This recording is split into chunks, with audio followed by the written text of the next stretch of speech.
Oi, meu grupo vai apresentar sobre a síndrome de Zellweger. Eu me chamo Gabriela e ele é composto também pela Maria Eduarda, a Isabelle e a Gabriela. Meu nome é Isabelle e vou falar sobre o que é a síndrome de Zellweger. Ela é ocasionada pela falta ou pela ausência de peroxossomos dentro da célula, tratando-se de uma doença rara, que provoca alterações no rosto e no esqueleto, e lesões em órgãos essenciais, como o coração, os rins e o fígado. Olá, meu nome é Gabriela e eu vou falar sobre o histórico da síndrome de Zellweger. Essa síndrome de Zellweger também é conhecida como síndrome cérebro-hepato-renal, justamente por afetar ali o cérebro, o fígado e os rins. E ela foi descoberta em 1964 por Hans Zellweger. Ele identificou a condição em um grupo de pacientes que apresentavam características clínicas semelhantes, como anormalidades faciais, problemas neurológicos e hepáticos, além das disfunções em outros órgãos.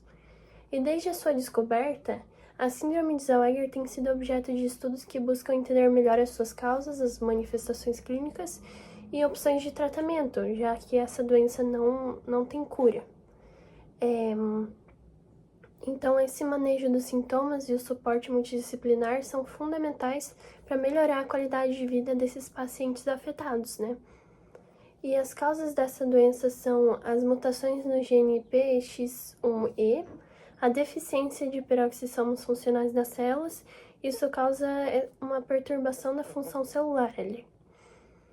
E essa síndrome também é uma doença autossômica recessiva. O que isso quer dizer? Quer dizer que são dois genes anormais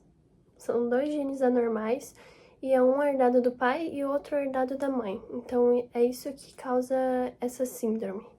Peroxossomo vazio, a perda no transporte de enzimas, ou seja, a mutação no gene PX. Ela faz com que a célula perca sua capacidade de transportar a enzima.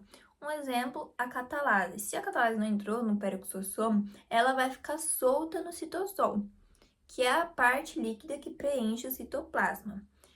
Após a enzima não conseguir não entrar no peroxissomo, ela também vai perder sua capacidade funcional, que no caso da catalase é a degradação do hidróxido de hidrogênio. E assim a enzima ela não vai servir para nada e ela vai ficar à deriva no citosol. Nesse slide mostra a célula eucarionte e onde que está localizado o peroxissomo dentro da célula. Os peroxissomos, eles têm funções muito importantes dentro das células. Eles são responsáveis por neutralizar o peróxido de hidrogênio, que é uma substância tóxica, transformando eles em água e oxigênio.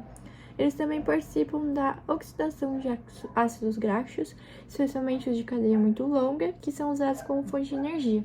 Além disso, os peroxissomos, eles ajudam na metabolização do etanol, ou seja, eles contribuem para a quebra do álcool no corpo. Bom, então, como dito anteriormente, essa síndrome de Zellweger é conhecida também como síndrome cérebro-hepato-renal, ou seja, ela afeta principalmente e gravemente o cérebro, o fígado e os rins. Então, além desses problemas, ele também manifesta-se como uma variedade de sintomas dessa síndrome, desde problemas de desenvolvimento e dificuldades de alimentação, até as anormalidades faciais e problemas neurológicos. Bom, agora falando da incidência e prevalência na população. Essa parte a gente pegou ali nesse artigo aqui, que fala que a incidência mundial estimada é que de 1 a cada 50 mil nascidos são afetados por essa síndrome, mas essas projeções podem se elevar com a melhoria da triagem neonatal para distúrbios de peroxissomos. E nos Estados Unidos, 1 em cada 50 mil nascidos vivos podem ser afetados, mas varia entre as regiões. E uma incidência maior ocorre na região de Quebec, lá no Canadá, que é 1 em 12 mil, e uma incidência menor no Japão, que é 1 em 500 mil nascidos. Bom, eu vou falar um pouco sobre a perspectiva odontológica com os pacientes que possuem essa síndrome de Zellweger. Eles apresentam, assim, várias alterações na face e na boca, como o céu da boca alto e estreito, os dentes pequenos, a mordida desalinhada, classe 3, a ausência de alguns dentes, o queixo para trás, retrognática e o palato curto. Essas mudanças elas podem dificultar a deglutinação e causar alguns problemas na alimentação. Além disso, alguns estudos mostram que esses pacientes costumam ter o esmalte anormal nos dentes permanentes, o que costuma aumentar o risco de problemas bucais nas pessoas. Por isso que o acompanhamento com o dentista a cada 6 meses ele se torna muito fundamental para prevenir essas complicações. Um exame odontológico que foi feito logo no início pode ajudar a lidar com as dificuldades da alimentação e a respiração, melhorando a qualidade de vida desses pacientes que possuem essa síndrome. Meu nome é Maria Eduarda e eu vou falar para vocês um pouquinho sobre como funciona o diagnóstico. O diagnóstico é feito logo nos primeiros meses de vida de um bebê, quando se nota alguns sinais diferentes nele, como dificuldade para mamar, fraqueza muscular, problemas no cérebro ou no fígado. Quando isso é identificado, os médicos logo indicam fazer alguns exames, como o teste de imagem, que pode ser alguma ressonância para ver se tem alguma alteração no cérebro, ou o teste genético, que é para ver se tem alguma alteração genética no bebê e no peroxissomo. Como já foi dito anteriormente, a síndrome de Zellweger é uma doença genética rara e grave. Ela não tem cura definitiva, mas existem alguns tratamentos para controlar esses sintomas. Um dos principais é o controle das crises convulsivas, que são comuns nessa síndrome, com o uso de anticonvulsivantes, como o canabidiol, que tem mostrado bons resultados em alguns casos. E além disso, as terapias de reabilitação, como a fisioterapia, as fonos, elas são fundamentais para estimular o desenvolvimento motor e cognitivo das crianças afetadas. No campo da bioquímica, o tratamento também busca formas de compensar a falha de peroxissomos, que são as estruturas responsáveis por quebrar certas gorduras e toxinas das células, como eu falei antes.